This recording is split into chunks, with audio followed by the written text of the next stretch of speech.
Thank you, Mr. President, distinguished colleagues, and to the DSWD led by Secretary Rex Gatchalian. Mr. President, sa dalawang budget hearings po ng DSWD, nanawagan po tayo na wag po pahirapan ng mga mahirap at bilisan po ang paghahatid ng serbisyo sa nangangailangan, especially po itong AICS, no? Assistance in Crisis Situation, sa mga nangangailangan talaga. Ang tunay na pagmamalasakit, walang pinipili, walang pinapaboran, at walang halong politika. Do not be selective. At sabi ko nga sa inyo, bawat buhay, kayo na nagsabi, sabi nyo nga, bawat buhay, mahalaga po sa DSWD. At ako naman po ay full support parati sa ating DSWD for the past 8 years, no? At ako po ay patuloy na sumusuporta naman po sa inyong departamento. Basta tulungan nyo lang po yung mga mahirap nating kababayan. Yan lang po ang pakiusap ko. Madam Sponsor, meron na po akong konting question lang, no, about the JAW. Ito po yung JAW ng Malasakit Centers. Meron na pong Joint Administrative Order at napirmahan po ito ng DSWD. Maalala ko last year during budget hearing, nag-follow up na po ako nito.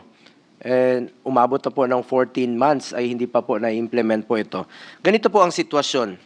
Pumirma na po ang DOH, pumirma po ang PhilHealth, pumirma po ang DSWD, ang isang opisina, ahensya, ang PCSO, ang hindi pa po pumipirma. Siguro marahil meron talagang ahensya na ayaw tumulong sa mga kababayan nating mahihirap. Ang current JAW po, DSWD is limited to financial assistance, transportation, burial, food. Nung ni-revise po yung JAW, aside from financial assistance, DSWD will be able to provide medical assistance inside Malasakit Centers through guarantee letters. Kaya nga po itong Malasakit Center, it's a one-stop shop naman po siya. Nasa batas po yan na mas makakatulong po sa ating mga kababayan na hindi na sila kailangan pang pumunta ng regional offices, hindi na sila kailangan pumunta ng provincial offices ng DSWD para humingi ng tulong. Malaking ginhawa po ito sa mga kababayan natin na nangangailangan po ng tulong na huwag na natin silang pahirapan pa. Ang hirap pong magkasakit, wala silang trabaho, wala silang malapitan, andyan na yung center, one-stop shop. May pondo naman po kayo sa AICS. Di ba ang pondo nyo sa AICS, magkano po yun for 2024? 34B. Tumataginting na 34 billion ang AICS, no? Magkano na hong nagamit nyo rito?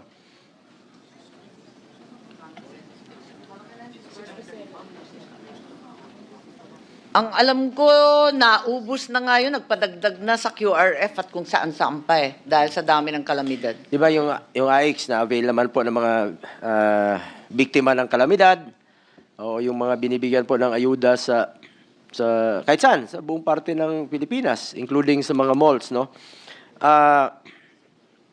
Ang pakiusap ko lang sana sa DSWD, kung pwede nyo naman pong gamitin ito for medical assistance. Malaking tulong po ito. Halimbawa, magbibigay lang po ako ng example, Sec Rex. May billing po ang isang pasyente, 87,000.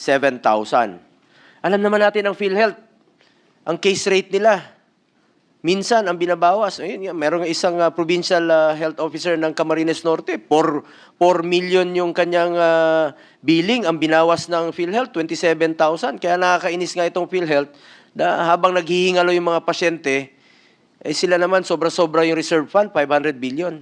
Kaya hindi natin ito tinitigilan. O balikan ko po yung halimbawa natin, 87,000 ang hospital billing. Binawasan po ng PhilHealth ng 5,000. Meron pa siyang 82,000. Binawasan ng, kung walang PCSO doon sa Malasakit Center, so hindi makakatulong yung PCSO kasi kulang yung personnel nila. Binawasan ng DOH, ng MAIFIP, 20,000. So meron pa siyang 62,000. Mangungutang pa ito. Isasangla yung karabaw, ibibenta yung refrigerator para makalabas po sa ospital. Kung makakatulong naman po ang DSWD through medical assistance ng AICS, malaking ginhawa po yung 62,000. Halimbawa, nagbigay kayo ng 20,000, 42,000 na lang po yung babayaran niya. O kung sinagot nyo, kaya lang problema, bawal sa ngayon, no? Bawal Bawal. Ginagawa na nila sa abot nilang nakakaya, ginagamit na nila yung AIX sa pagtulong. Medical assistance. Maski na ho sa ka- medical. hindi na ho Kasi pag kailangan binigay yung 3,000, Pwede na doon sa Malasakit Center. pwede namang gamitin. Gagawin na pag nag-umpisa itong JAW. Sa kasamaang palad, Ayun. inaamin at walang magawa ang tatlong grupo, itong DOH, ang DSWD, pati ang PhilHealth, pirmado na sila. Ang problema, yung PCSO, Baka hindi naman pa rin pwede pumipirma. Baka Secretary Rex, pwede nyo pakiusapan. Kasamahan nyo naman yan sa Executive Department. Nabilisan. Sinabi na nga ng ating sponsor na kasamaang palad. Paano na yung mga pasyente? Antayin na natin, ilan na naman ang mamatay, hindi makalabas ng ospital. 14 months na po itong JAW. Hindi pa po lumalabas. Ilang Tama pasyente po na si po ang Senator mamamatay Go. nito. Oo, tama si Senator Go dahil sa ilalim ng ating batas ng malasakit, yung 4 na ahensya ay obligado na pumirma at mag-report pa nga sa atin at sa opisina ng Pangulo. So while may ahensya tayong ayaw tumulong, halimbawa ng PCSO, ayaw nilang tumulong, ayaw nilang pirmahan yung JAW, kasi ayaw nilang tumulong. May magagawa ba ang DSWD sa ngayon? Sa tumulong kayo through your AIX sa medical assistance? Palagay ko, wala naman silang kapangyarihan pilitin ng PCSO. Sa pagkaalam ko, nagbibigay kayo ng tulong medical Pero ang assistance. ginagawa na lang nila So sa pupunta sila sa offices ninyo? Sa opisina So na- mamamasahin na naman sila? Tama. Gastos na naman. Papapuntahin sa DSWD office, Ako, hindi pag malayo- sa malasakit. Kapag malayo yung ospital sa opisina ninyo, panibagong gastos, dagdag na naman. Imbis na natulungan sila, ubos na yung panahon, ubos pa yung pamasahe. Tama po yun. Natsuchubibo na naman yung mga pasyente. Yung iniiwasan ng batas Bakit naman na po sana ganun sa, na ilang, meron sa pa- iisang lugar ay hindi natutupad. Meron pang ahensyang ayaw tumulong. Mandato po natin na nasa gobyerno na tumulong sa mga mahirap. Sayang naman po ang inyong AIX na makakatulong sa medical assistance kung di po ito maipapatupad. Ano po yung panibagong option if ever wala pa yung JAW na napirmahan? Pwede nyo bang through department order na makatulong kayo?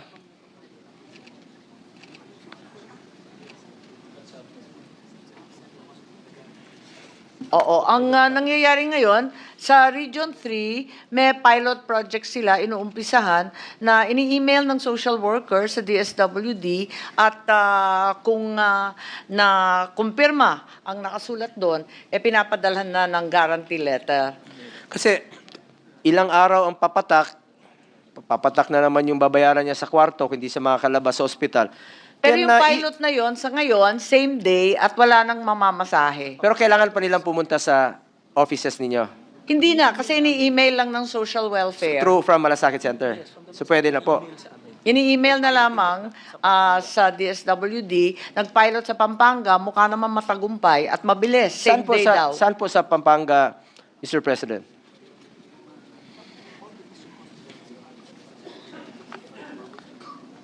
Yes, ito yung pilot project ni Vice Gov, Nanay Pineda, at lahat ng district hospitals ay covered nitong pilot project. Hindi, ang pinag-usapan po natin dito, nasa batas naman po na mandato ng 4 na ehensya ng gobyerno, no? PCSO, PhilHealth, DOH at DSWD, kasama po kayo dyan. Even without a JAW, can DSWD just revise the AIX guidelines so they can provide medical aid in malasakit centers through department order?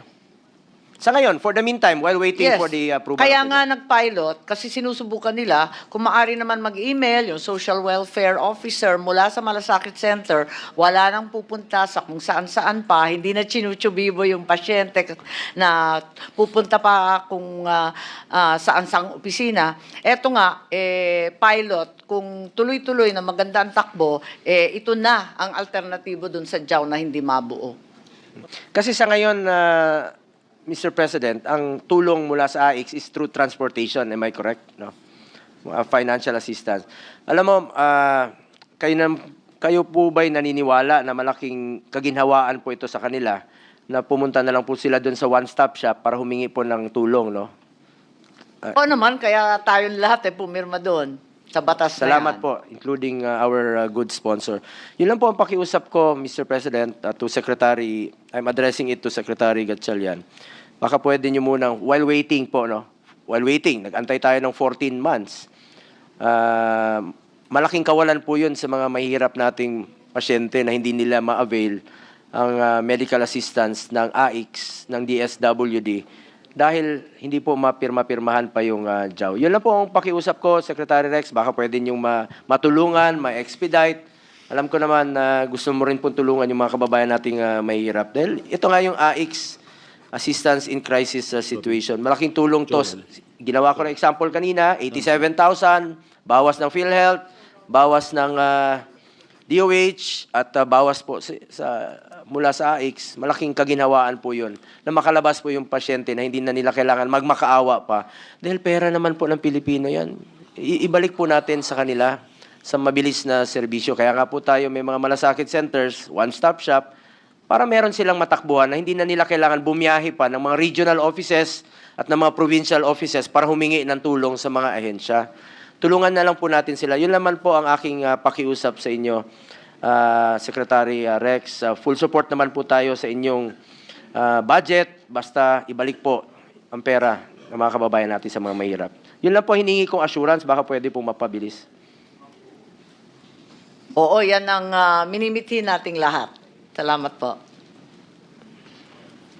Are you done? Yung, sandali lang po, Mr. President. Yung AIX guidelines na lang, baka pwede ma-revise nyo lang po. Mapag-aralan nyo ma-revise. Can Opo, DSWD within, do that? O kaya naman tignan kasi pwede naman i-embed yung JAW sa guidelines. While waiting for the approval of the That's JAW. right. The JAW, which has not been signed, the provisions can be embedded already in a set of Pwede revised nyo na guidelines for ma-implement the yan AIX. through the department order. Oh, within the department lang naman eh. Dali lang naman siguro yun. Kaya nyo namang i-revise yun. Can we get that assurance, Mr. President? That already, they already have a pilot project eh.